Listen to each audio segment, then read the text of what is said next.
Assalamualaikum warahmatullahi wabarakatuh. Selamat datang di channel Gudang Edukasi, gudangnya ilmu teman-teman. Nah, kali ini kita akan membahas ya tentang soal SKP CPNS perawat di tahun 2024. Nah, nantinya kita akan bahas tentang kisi-kisi soal yang terbaru sesuai Permenpan RP teman-teman ya. Oke, langsung saja kita akan bahas ya satu persatu teman-teman ya. Nah, ini adalah materi pokok SKP CPNS di tahun 2024 teman-teman ya. Nah, ini sesuai dengan Permenpan RP ya, dengan nomor seperti ini ya. Nanti bisa dibaca sendiri, B/5457 ya. Kemudian MDTSM titik 01 00 2024, dan ini adalah yang terbaru teman-teman ya. Nah, jadi di sini kita akan bahas tentang perawat ahli pertama, kemudian juga perawat terampil. Nah, otomatis yang di sini adalah S1, yang di sini adalah D3 teman-teman ya. Jadi di sini teman-teman tidak perlu membahas yang lain, jadi hanya membahas yang sini. Nah, untuk yang S1 berarti harus yang seperti ini ya, dari model untuk yang nomor 1 sampai yang nomor 5 ini ya, kemampuan umum dan kemampuan khusus. Kemudian untuk perawat terampil juga nantinya untuk kemampuan umum juga kemampuan khususnya seperti ini. Jadi harus dipelajari, tidak perlu kemana-mana teman-teman ya. Oke, kita bahas satu persatu teman-teman ya. Jadi untuk perawat ahli pertama, yang pertama adalah praktek keperawatan berdasarkan etik. Nah, standar profesi perawat teman-teman ya. Jadi teman-teman harus mempelajari tentang 8 etik keperawatan teman-teman ya. Nah, 8 etik apa aja teman-teman? Yaitu adalah autonomi, kemudian beneficence, kemudian non maleficence ya, kemudian veracity, fidelity, kemudian confidentiality ya, kemudian justice dan accountability ya teman-teman ya. Jadi di sini berdasarkan etik, jadi teman-teman harus mengerti 8 etik keperawatan teman-teman ya. Oke, kemudian yang kedua adalah praktik keperawatan berdasarkan legal ya, standar profesi perawat. Jadi teman-teman harus mempelajari gimana undang-undang ya, undang-undang dasar tentang keperawatan ya, kemudian kesehatan. Nah, nanti kita akan bahas semuanya teman-teman ya. Oke, kemudian yang ketiga adalah praktik keperawatan berdasarkan peka budaya. Nah, ini mungkin teman-teman ya. Nah, jadi peka budaya di sini yaitu adalah pemberian asuhan keperawatan melintasi batasan budaya dan mempertimbangkan konteks tempat tinggal klien tersebut dan situasi yang menyebabkan munculnya masalah kesehatan klien. Jadi di sini lebih mengarah ke budaya pasien ya, teman-teman ya. Maaf, tulisannya jelek. Nah, jadi di sini budaya pasien ya. Jadi bagaimana cara kita untuk memecahkan masalah keperawatan, asuhan keperawatan dengan budaya dari pasien itu sendiri teman-teman ya. Oke, kemudian untuk yang keempat ya, area praktik keperawatan profesional atau standar profesi teman-teman ya. Nah, jadi untuk standar keperawatan profesional yaitu adalah praktek profesi perawat yang sesuai dengan wewenang dan tanggung jawab yang bersifat kolaboratif dengan pasien maupun dengan nakes lain ya. Jadi dengan kolaboratif ya. Kemudian nanti juga dengan pasien. Nah, itu adalah keperawatan profesional teman-teman ya. Kemudian area kepemimpinan dan manajemen atau standar profesi perawat. Nah, di sini tentang berarti apa teman-teman? Manajemen keperawatan. Teman-teman S1 pastinya sudah tahu teman-teman ya. Nah, kemudian untuk yang keenam adalah area pendidikan dan penelitian, yaitu adalah standar profesi perawat juga ya. Nah, di sini nanti untuk pendidikan yaitu adalah ranah pengembangan studi ya, pengembangan studi. Kemudian inovasi kompetensi di dalam hal-hal baru keperawatan ya. Jadi inovasi bagaimana nantinya untuk keperawatan yang berkelanjutan teman-teman ya. Nah, di sini ada kemampuan khusus teman-teman ya. Memang sangat luas sekali untuk kisi-kisi SKB teman-teman ya. Jadi di sini ada medical bedah berarti tentang KMB ya, teman-teman ya. Keperawatan medikal bedah. Nah, nantinya itu harus dipelajari. Kemudian maternitas ya, kemudian keperawatan anak. Nah, ini keperawatan jiwa ya. Sudah tahu semuanya teman-teman ya. Kemudian keperawatan komunitas. Ini sama dengan kayak kemarin yang ada di P3K, itu hampir sama teman-teman ya. Tapi ini lebih secara umum teman-teman ya. Oke. Kemudian untuk perawat terampil atau D3 teman-teman ya. Jadi untuk perawat ahli pertama ini kisi-kisinya banyak. Untuk yang kemampuan umum ada 7. Kemudian yang kemampuan khusus ini ada 5 teman-teman ya. Nah, oke, kemampuan umum praktik keperawatan berdasarkan etik juga sama ya, legal, peka, dan budaya. Kemudian area praktik keperawatan profesional juga sama teman-teman ya, tapi tidak ada yang poin 4, 5, 6, dan 7 teman-teman ya. Jadi tidak ada untuk yang terampil atau D3 teman-teman ya. Nah, kemudian untuk pemberdayaan dan pengabdian kepada masyarakat. Jadi ini kayak terjun ya. Jadi ini lebih kepada keterampilan teknis ya. Keterampilan teknis ya. Kemudian keterampilan atau soft skill teman-teman ya. Nah, itu mengarah ke pemberdayaan dan pengabdian kepada masyarakat yang langsung terjun ke masyarakat teman-teman ya. Nah, kemudian di sini juga sama untuk yang S1 maupun D3 ada keperawatan medikal bedah, maternitas, anak, jiwa, dan komunitas. Jadi ini perlu dipelajari semuanya teman-teman ya. Jadi perawat untuk ahli pertama dan terampil hampir sama, hanya membedakan beberapa poin saja yang nantinya biar teman-teman tahu semuanya. Nah, jadi teman-teman nggak usah mencari-cari yang mana lagi, jadi harus belajar tentang kisi-kisi ini teman-teman ya. Jadi nanti semuanya pasti keluar teman-teman ya. Oke, langsung saja kita ke soal-soal yang terbaru teman-teman ya. Oke. Nah, di sini teman-teman ada seorang perempuan berusia 35 tahun, G5, P4, A0, usia kehamilan 37 minggu, datang ke UGD dengan keluhan pusing dan penglihatan berkunang-kunang. Hasil pemeriksaan fisik didapatkan tekanan darah 170/110 mmHg. Kemudian hasil pemeriksaan laboratorium urin protein positif 2 ya teman-teman ya. Kemudian diagnosis medis preeklamasi berat. Pasien dianjurkan untuk dirawat tapi pasien dan keluarga menolak. Nah, apakah prinsip etik yang diterapkan pada kasus di atas? A. Justice, B. Veracity, C. Autonomy, D. Beneficence, atau E. Non-maleficence. Nah, kira-kira apa teman-teman? Kita kasih waktu 5 detik untuk teman-teman menjawab.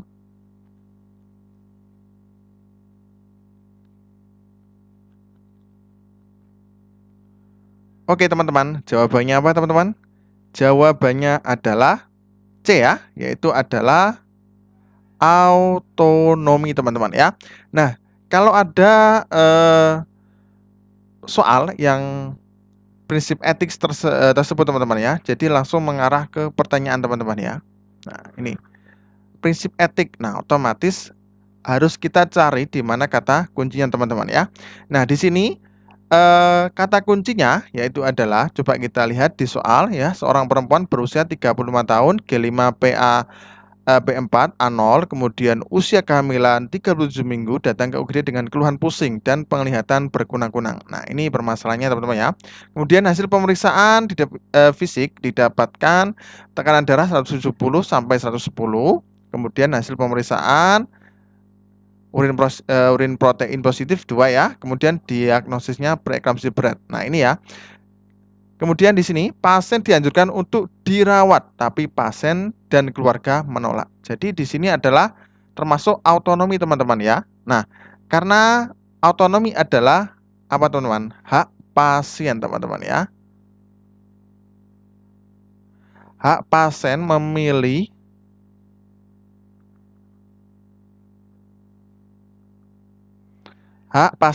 pengobatan ya untuk dirinya sendiri.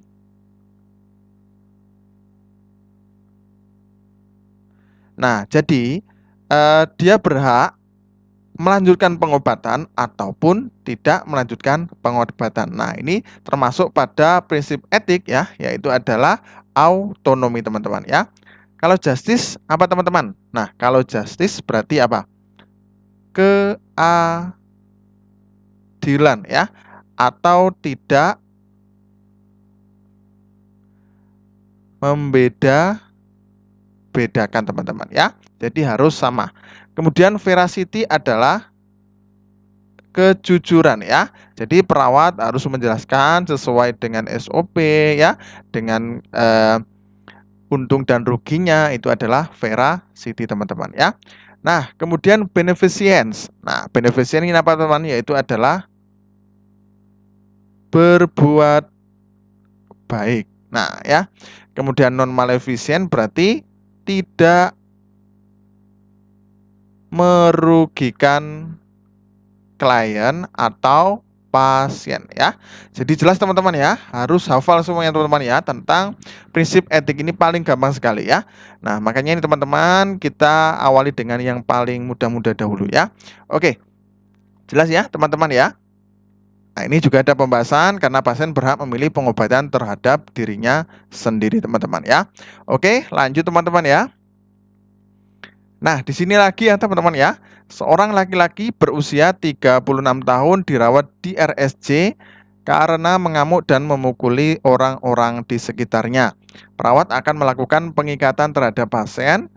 Nah, sebelum perawat meminta persetujuan kepada keluarga untuk tindakan yang akan dilakukan kepada pasien, dilakukan kepada pasien ya. Nah, apakah prinsip etik yang dilakukan perawat? A. Non maleficence, B. Beneficence, C. Autonomi, kemudian D. Honesty, E. Justice. Nah, kira-kira apa jawabannya teman-teman? Kita kasih waktu 5 detik untuk teman-teman berpikir.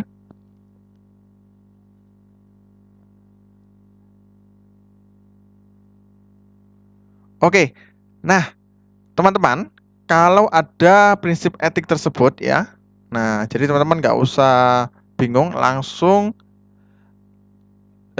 tertuju kepada pertanyaannya saja teman-teman ya. Nah, di sini untuk pertanyaannya atau konteks soalnya, seorang laki-laki berusia 36 tahun dirawat di RSJ karena mengamuk dan memukuli orang-orang di sekitarnya.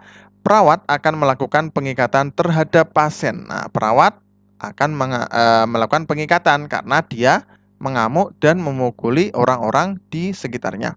Nah, sebelum perawat meminta persetujuan tindakan ya, dia meminta persetujuan kepada keluarga untuk tindakan yang akan dilakukan pasien. Nah, jadi di sini termasuk apa teman-teman? Yaitu adalah jawabannya apa? Jawabannya adalah D ya, honesty ya. Nah, ini sangat mengecoh teman-teman ya. Nah, coba googling di Google. Kalau honesty itu termasuk apa teman-teman? Adalah kejujuran teman-teman ya. Nah, jadi di sini ada pembahasannya.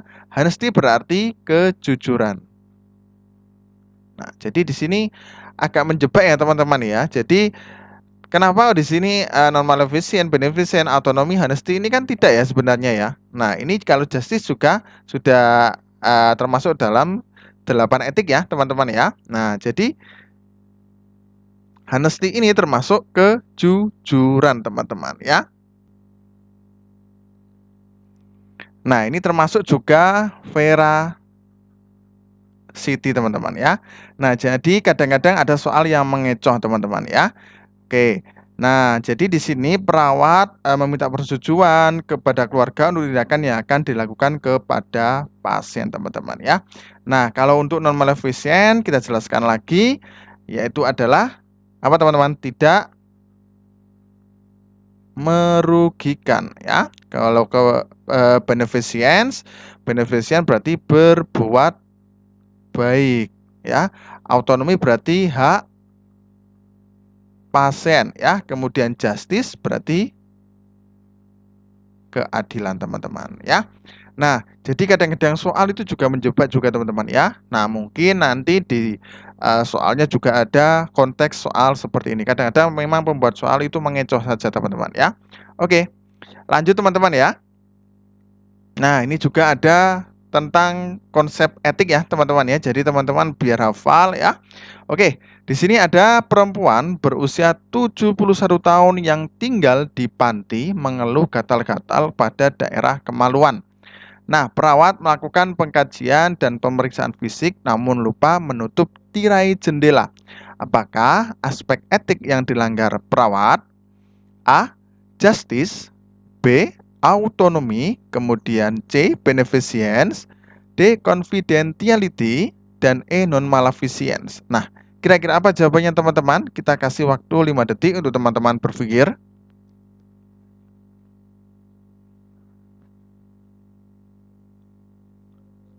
Oke, jawabannya apa teman-teman? Jawabannya adalah D ya, confidentiality ya. Nah, jadi pertanyaannya adalah aspek etik yang dilanggar perawat. Nah, kita kaji pada soalnya teman-teman ya. Jadi di sini ada perempuan berusia 71 tahun yang tinggal di panti mengeluh gatal-gatal pada daerah kemaluan. Nah, jadi di sini permasalahannya teman-teman ya. Kemudian perawat melakukan pengkajian dan pemeriksaan fisik namun lupa menutup tirai jendela. Nah, ini ya. Nah, ini ya. Ini adalah kunci soalnya teman-teman ya. Jadi perawat melakukan pengajian dan pemeriksaan fisik namun lupa menutup tirai jendela teman-teman. Jadi apa yang dilanggar oleh perawat aspek etik yaitu adalah confidentiality ya. Nah, confidentiality yaitu adalah tidak sebenarnya untuk confidentiality yaitu adalah menjaga kerahasiaan. Nah, jadi di sini adalah melanggar etik ya karena tidak menutup ya karena memang untuk daerah-daerah tertentu kan juga tidak boleh dilihat oleh orang lain teman-teman ya. Jadi yang jelas adalah confidentiality teman-teman ya. Oke, kalau justice kita ulang terus ya. Jadi biar teman-teman juga hafal, justice berarti keadilan. Nah, tidak membeda-bedakan ya. Jadi biar hafal teman-teman ya. Kemudian autonomi. Nah, otonomi berarti apa teman-teman? Hak pasien ya, berhak memilih meneruskan pengobatan atau tidak meneruskan pengobatan ya. Kemudian beneficient yaitu adalah berbuat baik. Nah, jadi teman-teman biar hafal lagi ya. Kalau non maleficent berarti merugikan ya. Jelas ya teman-teman ya, gampang sekali ya. Oke, lanjut. Nah, di sini juga ada lagi ya. Seorang perempuan berusia 70 tahun tinggal, ini kurang al ya, tinggal di Panti Werda sudah 4 tahun, memiliki keluhan inkontinensia urin ya. Saat mengganti diapers, perawat lupa menutup sampiran atau korden sehingga lansia lain melihat tindakan yang dilakukan perawat. Nah, apakah prinsip etik keperawatan pada kasus di atas? A. Justice. B. Autonomy. C. Beneficence. D. Confidentiality. Dan E. Non-maleficence. Gampang banget teman-teman ya. Kita kasih waktu 5 detik untuk teman-teman berpikir.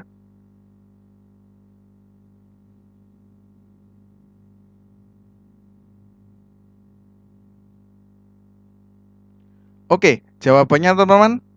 Jawabannya adalah D ya. Kayak tadi ya, yang nomor 4 tadi ya. Jadi dia coba kita ke soalnya teman-teman ya. Jadi seorang perempuan berusia 70 tahun tinggal di Panti Werda sudah 4 tahun memiliki keluhan inkontinensia urin. Nah, saat mengganti diapers, perawat lupa menutup sampiran atau korden sehingga lansia lain melihat tindakan yang dilakukan perawat ya. Jadi ini tidak menjaga kerahasiaan teman-teman ya. Nah, berarti confidentiality ya teman-teman ya. Kalau justice otomatis tidak ya, karena keadilan ya. Autonomi berarti berhak memilih ya, atau hak pasien. Beneficence berarti berbuat baik ya. Kalau non maleficent tidak merugikan ya. Jadi sangat jelas ya teman-teman ya. Oke, lanjut ya teman-teman ya. Nah, ini ada seorang perawat selalu menerima tugas yang diberikan kepala ruangan dalam memberikan asuhan keperawatan dengan tidak memilih pasien yang dirawatnya dan saat ditugaskan di ruang isolasi selama 3 hari berturut-turut dalam merawat pasien perilaku kekerasan. Nah, apakah sikap perawat yang dikembangkan pada kasus tersebut? A. Menjaga kerahasiaan. B. Melakukan hal-hal yang baik. C. Melindungi klien dalam hal privasi ya, privasi maksudnya ini ya. Dalam privasi. D. Adil dalam perlakuan dengan klien. E. Menghargai harkat dan martabat pasien. Nah, kira-kira apa jawabannya teman-teman? Kita kasih waktu 5 detik untuk teman-teman berpikir.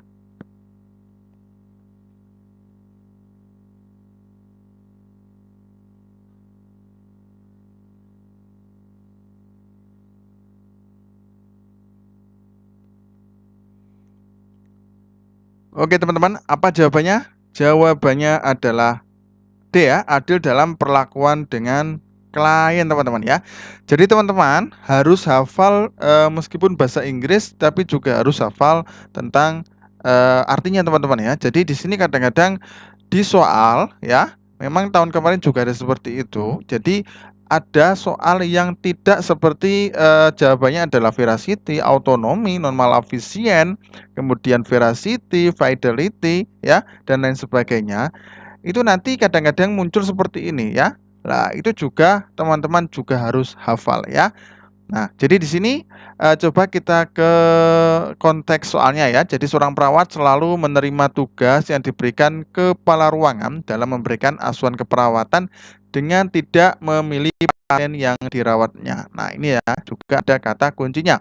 Dan saat ditugaskan di ruang isolasi selama 3 hari berturut-turut dalam merawat perilaku kekerasan ya. Jadi di sini dengan kata-kata tidak memilih pasien yang dirawatnya. Berarti apa teman-teman? Yaitu adalah berlaku adil ya teman-teman ya. Berarti termasuk apa? Kalau adil, justice ya teman-teman ya. Nah, jadi teman-teman juga harus hafal ya. Kemudian kalau A ini menjaga kerahasiaan, berarti apa teman-teman? Nah, confidentiality ya teman-teman ya. Nah, kemudian melakukan hal-hal yang baik berarti beneficence ya. Nah, kemudian melindungi klien dalam hal-hal yang privasi. Nah, apa teman-teman?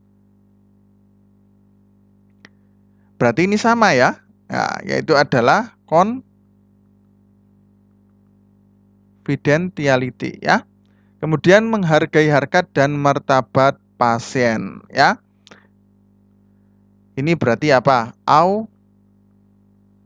Autonomi. Nah, hal-hal yang seperti ini teman-teman ya. Jadi harus diulang-ulang ya, biar teman-teman juga hafal teman-teman ya.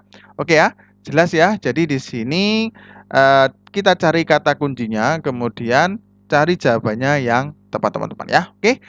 Mungkin itu saja yang dapat kami sampaikan. Mudah-mudahan bermanfaat ya teman-teman ya. Jangan lupa subscribe dan bunyikan tombol loncengnya agar tidak ketinggalan tentang soal-soal terbaru ya, termasuk nantinya SKB CPNS 2024 dan juga nantinya ada P3K perawat di tahun 2023 ya. Untuk P3K juga hampir sama teman-teman ya, jawab untuk pertanyaan-pertanyaannya ya. Oke, terima kasih, semoga bermanfaat. Wassalamualaikum warahmatullahi wabarakatuh.